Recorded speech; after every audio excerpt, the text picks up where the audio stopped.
Welcome to This Week in Impact, where we bring you some of the most interesting impact investing and sustainable finance stories of the week. It's Thursday, November 21st. I'm Brian Walsh, and I'm joined this week by Impact Alpha's editor, David Bank.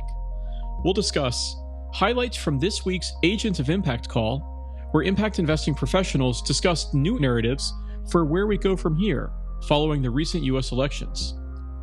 Plus, the news that Donald Trump Jr. has launched his own quasi-impact VC fund, 1789 Capital. And, for something non-political, we'll discuss a proposal for catalytic capital warehousing to help emerging fund managers finance sustainable development goals. That's all coming up on This Week in Impact.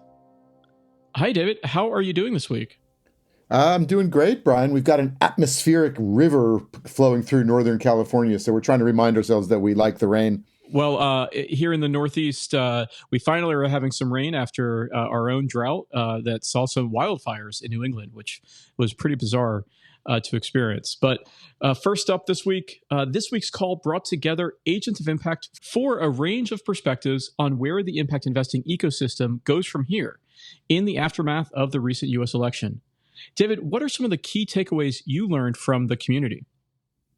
Yeah, Brian, we've all been, sort of grappling with the new realities and the new narratives, as we called the call. We've made it a point at Impact Alpha to really reach out, and we've had a bunch of guest posts and other voices in the pages, so to speak, of Impact Alpha. But we also put on this call to have folks be able to come together. We had several hundred folks wanting to sort of think together and be together. And I would say the overriding message that came through was that many of the strategies that people are pursuing, whether it's ownership strategies or around worker ownership, around home ownership, around business ownership, entrepreneurship strategies, affordable housing, and affordable goods of basic goods of all sorts, they really are actually economic justice strategies, but they haven't always been framed up that way. Here's Rachel Rabashote from Adesina Social Capital. It's very important that we notice that people want the same things that we want. They actually want an economy and a future that works for all. Unfortunately, the issues that impact investors have been leaning on and have been most forward with are not necessarily economic justice. It's kind of been the stepsister of all of the other issues of racial, gender, climate justice. And in reality, we're getting a really clear message from the rest of the country that they aren't going to get on board with those issues unless economic justice and economic precarity is really being addressed. So we should be thinking about in all of our strategies, how does this actually make a better system for all? How are we more inclusive? And that doesn't mean that we have to lose our focus on racial, gender, or climate justice. We just must be inclusive in it. Rachel's also a co-founder of something called the Freedom Economy, a kind of a new trade group to provide resources to fund managers and investors being targeted in this escalating legal attack on diversity, equity, and inclusion and environmental, social governance kind of investing. And so there was kind of a resolute energy to keep on with the hard work of organizing. Bryant Sewell, the new co-director of Majority Action, he also had a guest piece this week on Impact Alpha, and he pointed out that kind of organizing actually delivered some key wins in Trump's first term. Majority Action's got this approach to shareholder campaigns that gets labor involved, gets consumers involved, gets local communities involved. They call it a multi-movement engine. Here's Bryant.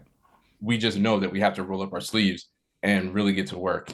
And even in the face of this Trump administration and anti-ESG pushbacks, it's important that we really recognize that we win when we connect investor-led corporate accountability initiatives to real people's lives and real people's concerns. It was a grassroots energy that reshaped the debate on climate change, gun safety, and workers' rights and racial equities. And the investor campaigns that won the most, that covered the most terrain, were those that tapped into that power. And then I would say the other theme that came through is, there's not going to be just one strategy needed, and we don't even all need to agree on one strategy. People are going to engage differently depending on where they sit. Some are going to play more of an inside game, others an outside game, and it's going to take sort of all hands on deck. Here's Claire Mattingly of the U.S. Impact Investing Alliance. Policy is a team sport, and maybe the best thing we can do right now is lean on our coalitions and continue to build those up. All those three buckets that I just laid out, it's a lot, and not one organization can take them all on. We need folks who are diving deep on local issues, state engagement. We need folks who are thinking about litigation strategies, who are thinking about investing in our democratic institutions. So, David, where do you plan on taking Impact Alpha's coverage from here? Well, we're all still feeling our way. I think there will be a clear lane for this kind of economic populism, for the kinds of strategies that we've been covering around the ownership economy and wealth building, equitable wealth building. And I think we'll lean heavily into that. I think, I guess in general, the point is, keep the North Star on positive impact, and try to find common cause if possible. And obviously, when there are things that need to be called out and resisted, as they say, be there as well. So it'll be clearly an interesting time, Brian. Oh, indeed. Well, we'll have a full write-up for the call on impactalpha.com. Check out the link in our show notes for more. But let's take a quick break. When we come back, how Donald Trump Jr.'s new VC firm, 1789 Capital, is taking a page from the impact investing playbook by focusing on what it sees as an underserved market: conservative-leaning founders and consumers. David, I didn't have Donald Trump Jr. as impact investor on my list of possibilities for this year. But then again, Matt Gaetz' short-lived nomination as Attorney General wasn't on my radar either. So, foregoing a role in his father's second administration, Donald Jr. has joined up with the venture capital firm 1789 Capital, which invests in products and companies aimed at conservative audiences. Does that make him an impact investor? Well, let's leave aside the question of, why somebody might set themselves up as a investor in companies that their father might have a role in promoting as president of the United States. But take it as just a sort of a interesting contradiction of the times, which is it's clearly a social purpose VC fund, and you can argue about which social purpose, but it's taking non-economic factors and trying to use finance to advance them. And what they think is the underserved market is conservative consumers, and so 1789 invests in companies that serve these consumers, and also in conservative founders who they also think of as disadvantaged in raising capital. So in terms of the structure, if not the content, it mirrors a lot of how some impact investing fund managers think about things. Markets that are underserved, and fund managers able to spot opportunities in those markets. So maybe he is an impact investor. And I understand 1789 Capital has used the term parallel economy as an investable market. So how viable is this so-called parallel economy as a market? Well, you can see as well as anybody, what the votes were in the election. So I suppose that's a market sizing exercise of some sort. The question is whether that's definable as a target market. It's obviously very diverse in many ways, but there's a perception that those folks are not getting what they want from other companies, and that they need some kind of special treatment by this VC fund. Now, one of the hallmarks of impact investing is impact measurement and management and impact reporting. Is there any indication that there's going to be reporting from 1789 Capital on the non-financial, social, or environmental performance of its underlying portfolio companies? Look, I don't want anybody to be confused about whether Donald Trump Jr. is going to be joining, the impact investing world in any way. So I don't think that they're going to hold themselves to the principles of impact investing or anything else. But presumably, they think that there will be returns there, and we'll see whether they're right. All right. Well, you can read Dennis Price's article about Don Jr. on impactalpha.com. There's also a link in the show notes. For now, let's take one more quick break. When we come back, we'll go beyond politics to discuss an idea that crossed our radar this week: a warehouse facility for emerging fund managers. Warehouses aren't just physical facilities that hold inventories of various goods for a period of time. They're also a financial concept, a virtual facility that can hold investments for a period of time. David, we had a guest post this week on Impact Alpha from several impact investing practitioners making the case for establishing a Sustainable Development Goals, or SDG, warehouse facility. So an SDG warehouse facility that would hold impact investments.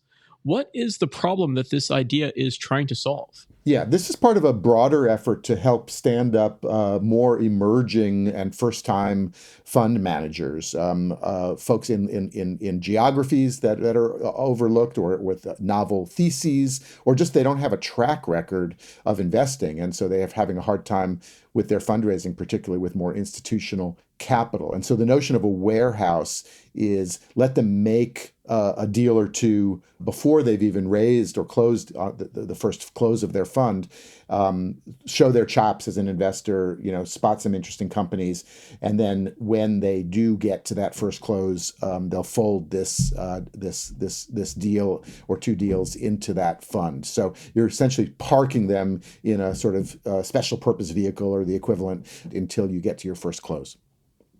And how is this warehouse facility similar or different to a fund-to-fund strategy?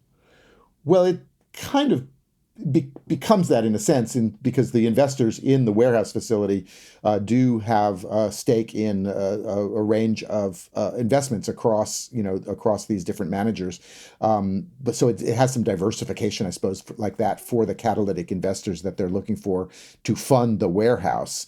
So that's a commonality. What folks are thinking is that creating a shared facility for warehousing would be an accelerant of the fundraising. Folks, people can do their own warehousing one-off essentially if they can arrange it. And what this would do is sort of give them a common infrastructure that would let more fund managers be able to take advantage of it. So the concept of warehouse facility exists already. This is just applying it to the impact investing space and bringing in catalytic capital for it, correct? Yes, folks have known about warehousing deals before a fund closes for a long time. What this is a shared facility across many smaller funds who haven't had the ability to do that. And this is needed because of the large multi-trillion-dollar funding gap that we've talked about a lot, especially in emerging and developing markets, right? Well, the notion is that, you need more people looking for the kind of companies that can grow up and, make a dent in the Sustainable Development Goals and other kinds of social goals. And that, therefore, we need to be moving more money. We need to have the capillaries, as people sometimes say, to move more money, and that there's been a kind of capacity constraint on people just literally able to go out and work with companies, work with entrepreneurs, hone their business models, and get these companies growing. And that if you could help accelerate the formation of these funds, in a judicious and prudent manner, you would then be able to move more money through the system to the ground where the entrepreneurs are needing it. All right, well, you can read the full guest post, How Catalytic Warehousing Can Help Stand Up Emerging Fund Managers and Accelerate Climate Investing, on impactalpha.com. We also, of course, have a link in our show notes. But for now, that's going to do it for This Week in Impact. Thank you so much, David. Thank you, Brian, as always. And thank you all for listening. This Week in Impact is a production of Impact Alpha and part of the Impact Alpha Podcast Network. Smart conversations by and for impact investing professionals.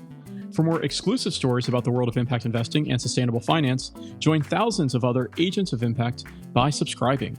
Just go to impactalpha.com/subscribe for full access.